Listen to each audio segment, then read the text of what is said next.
आज बनब माछ मसला भजा से मु नहीं जाइए पूरा गोटे रोही माछर गोटे साइड पूरा पेट 250 ग्राम तापर आम केमती बनैबा एवं मुझे आपको देखा देखु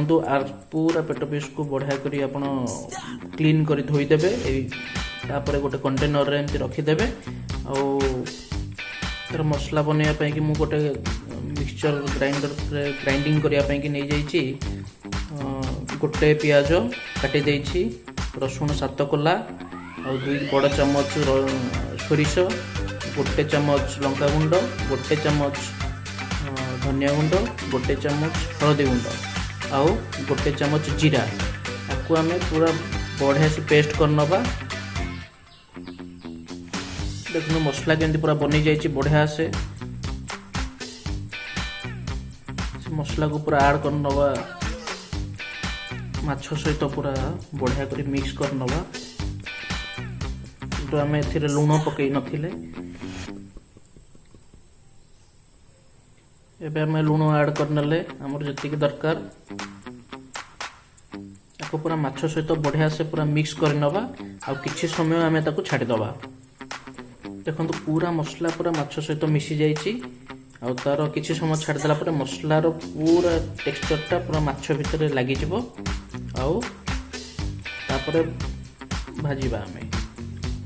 किछि तेल नहीं जिबा सोरिष तेल नेले सबठर भल हुए आपण रिफाइन तेल रे भी करि परिबे किंतु सोरिष तेलर मसला भजाटा बहुत स्वादिष्ट आसे सोरिष तेल मु नहीं जाइए एथिरे आउ पूरा तेल भी गरम हो गलानी ता देरु बाहर लानी धुआं वर्तमान आमे माछ को पकेबा ता धीरे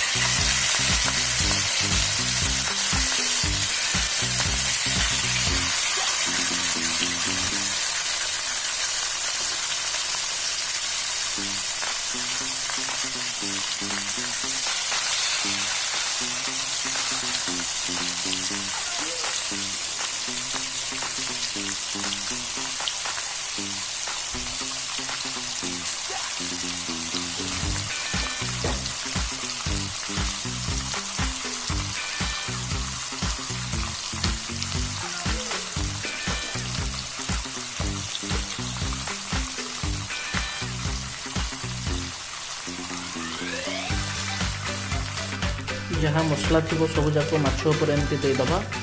आउ किछि समय पई एको घोड़े दबा एबे देखंतु ए साइड सब हे आसलानी आमे आपको बे उल्टे दबा जंते आर पट साइडटा ऊपर को जोटा अछि सेटा भी जंते ठीक से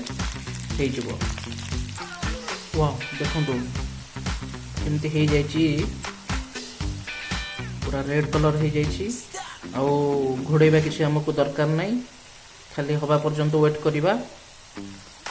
आउ एटा तेल फास्ट पूरा गरम हो सारा पर माछ पकेला पर पूरा लो फ्लेम रे करिवे तार सिजिबो ठीक ठाक आउ मसला किछि भी पोड़ीबनी आउ तार स्वाद भी बहुत भल आसीबो एबे हमें आउ थरे उल्टे की देखिबा जे से पट्टा ही सारलानी कि नहीं ठीक से तो सेपटा भी बहुत भल से हो सारी किसी भी कंचा नहीं मसला मसला पूरा बढ़िया से हो सारी आगे भल से आमको जदि अधिका भजा दरकार तो आम टाइट कर अधिका समय भाजी पार और जहाँ को कम भजा दरकार तो सी एवं भी ओल्हे खाईपर से मुझे अधिका समय आपको भाजा चाहूँगी देखो परफेक्टली ए माछ भजा आमर हो जाइए जदि आपण मानक ये रेसिपीटा भल लगिला आ आपण मैंने सब्सक्राइब लाइक करने भूलिए नहीं।